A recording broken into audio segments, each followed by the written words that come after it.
नमस्कार, मैं हूं शालिनी सिंह और आप तमाम दर्शकों का स्वागत करती हूं। लेकर उपस्थित हुई हूं आप सभी के लिए हमारा ये बेहद खास कार्यक्रम भगवान प्रकट हो। दोस्तों, भगवान को प्रकट करने के लिए उन्हें हम एक पुकार लगा रहे हैं अपने इस अभियान के जरिए और आपको बस उसमें शामिल करना चाहते हैं।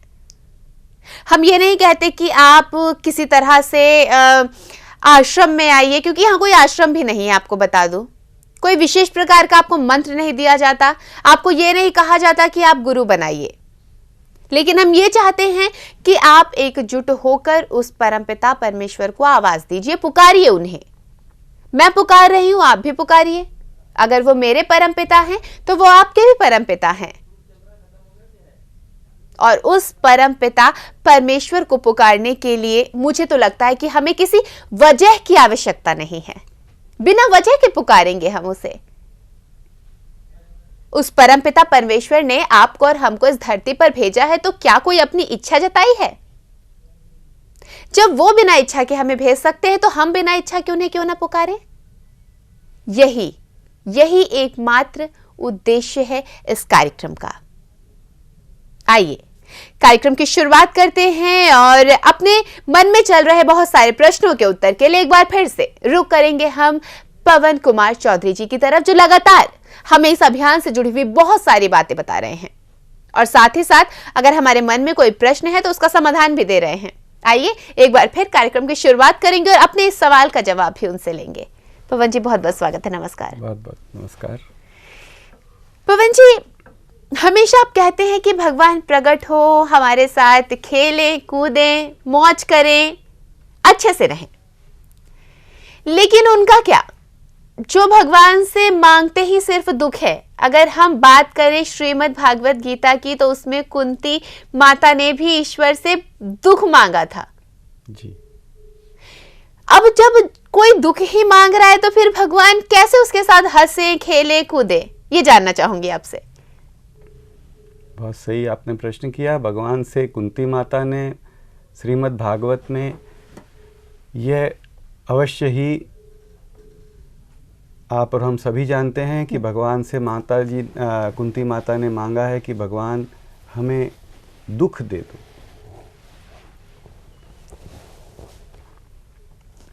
थोड़ा सा इसमें हम देखेंगे शालिनी बहन जी, तो हम इसमें ये देखेंगे तो पाएंगे कि ठीक है, कुंती माता ने दुख मांगा, लेकिन उसके पीछे क्या है? वजह क्या है? वजह क्या है?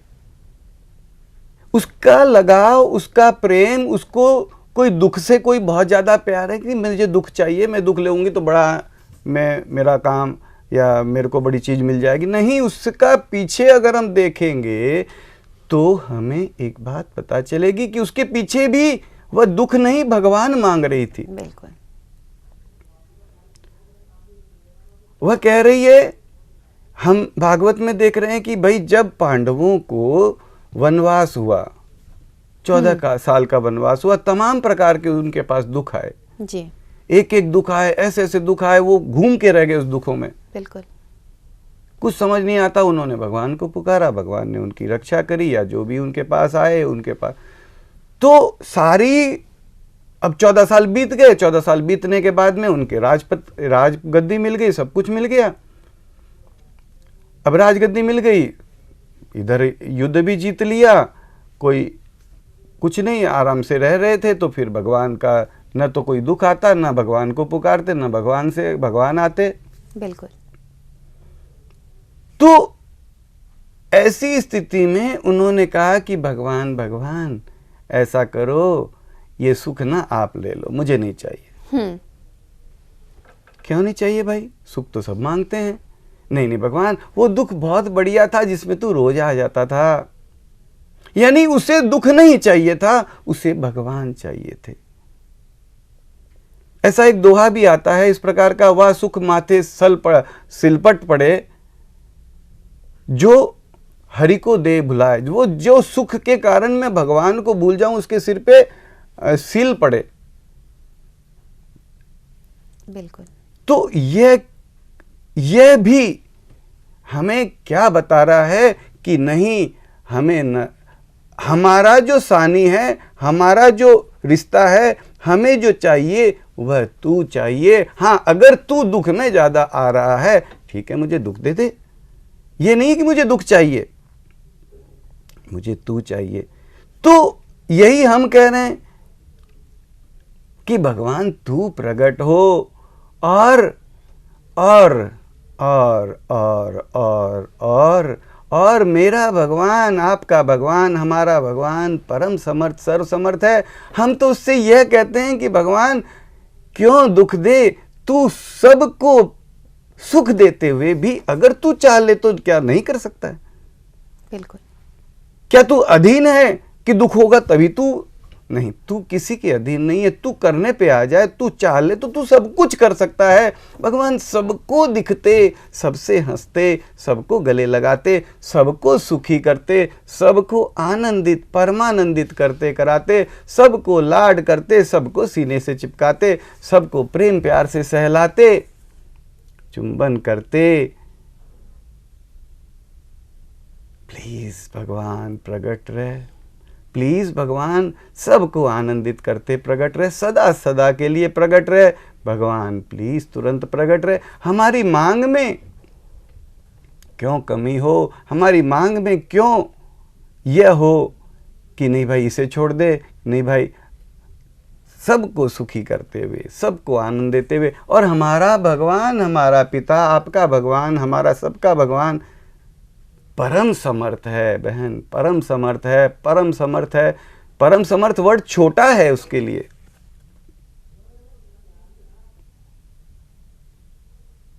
परम समर्थ वर्ड छोटा है, कोई शब्द नहीं है उसके लिए, उसकी शक्ति के लिए। अगर वो चाह ले तो क्या नहीं कर सकता। हम उससे, उसके बच्चे मांग क्यों न करें कि भगवान सबको गले लगाते प्रकट रहे, सबको आनंद देते प्रकट रहे, सबको लाड करते प्रकट रहे, सबको सीने से लगाते प्रकट रहे।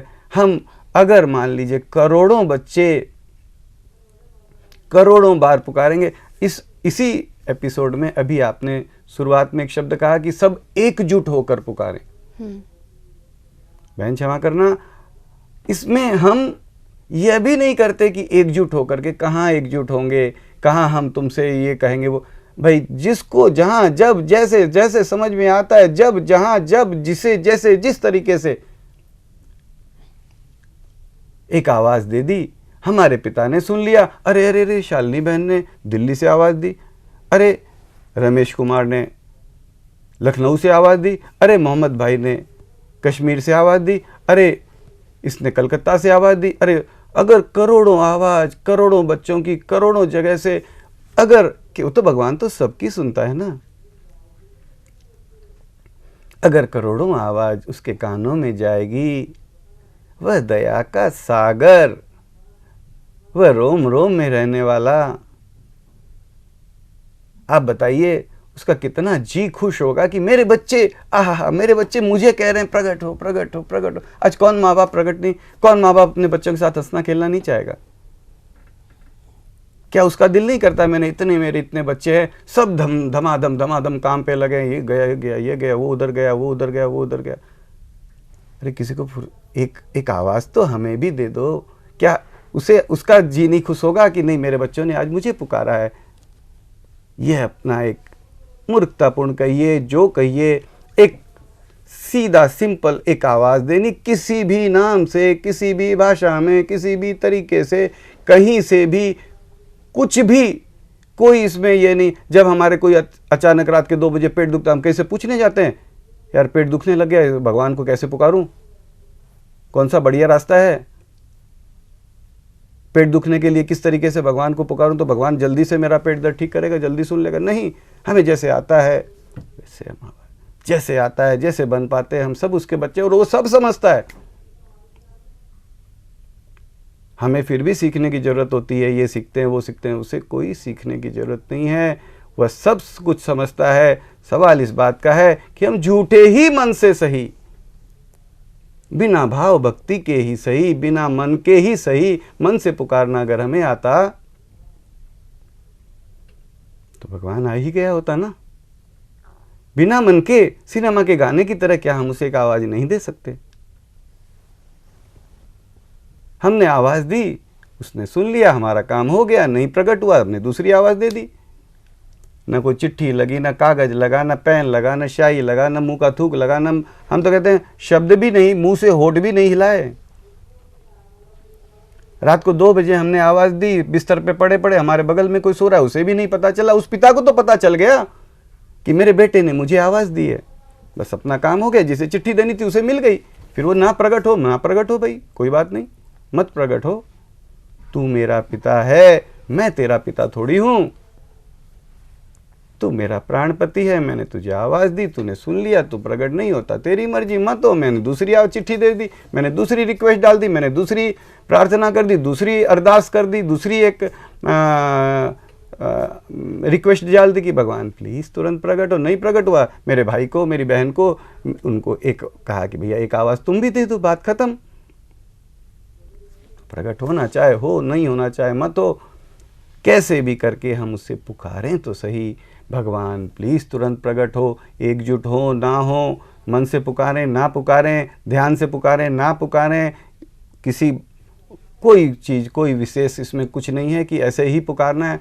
कैसे भी, किसी भी वक्त, कहीं से भी, किसी भी तरीके से उसे एक आवाज़ तो दें। पानी मांगना है, पानी कह दिया भैया पानी लाओ, भैया कह दिया वाटर लाओ, क्या फ़र्क पड़ा? मांगा तो सही, पानी मांगा, लाने वाला तो जो पानी लाएगा तो वही चीज होगी। तो हम एक मांग करें, एक मांग, अगर हमने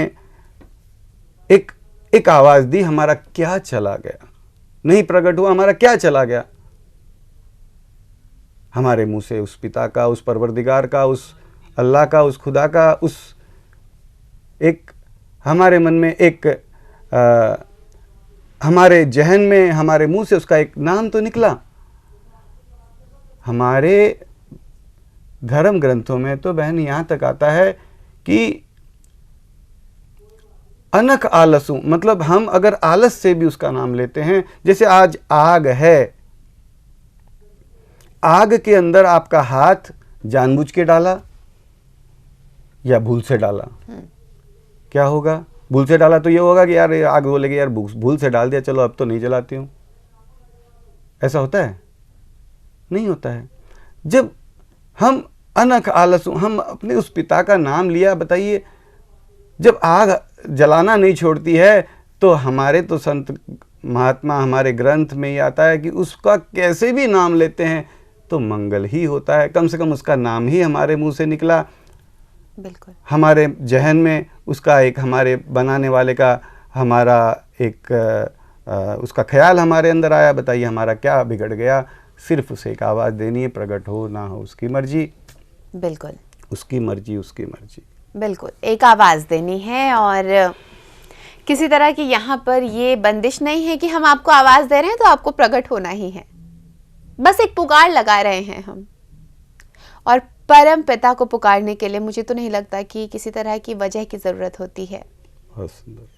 कि मुझे सुख दे दो या आकर मुझे दर्शन देकर मुझे बिल्कुल माला माल कर दो, ऐसा कुछ नहीं है। सिर्फ पुकार देनी है, सिर्फ आवाज देनी है। वो प्रकट हो गया तो क्या बाकी रह जाएगा? बिल्कुल। और लगातार ये वो बातें हैं जो बहुत सारे लोगों के मन में निरंतर चलती रहती है। और खास करके जो हमारे इस कार्यक्रम को देख रहे होंगे, हमारे इस कार्यक्रम से जुड़ रहे हैं, उन लोगों के मन में बहुत सारे प्रश्न चल रहे होंगे। हम कोशिश करते हैं कि इस कार्यक्रम में हम उन सभी बातों को लेकर आ सके जो कहीं ना कहीं आपके मन के किसी कोने में चलती रहती हैं। और साथ ही साथ आप सबसे कहते रहते हैं कि आप भी हमारे इस अभियान में जुड़ सकते हैं। नंबर टीवी स्क्रीन पर दिखाए जा रहे हैं। किसी भी तरह की कोई जानकारी लेना चाहते हैं, संपर्क कीजिएगा। अभी के लिए, आज के लिए बस इतना ही। यहाँ पर आप सबसे अनुमति लूंगी, लेकिन उससे पहले धन्यवाद करना चाहूंगी पवन जी का। आपका बहुत बहुत धन्यवाद। नमस्कार। धन्यवाद।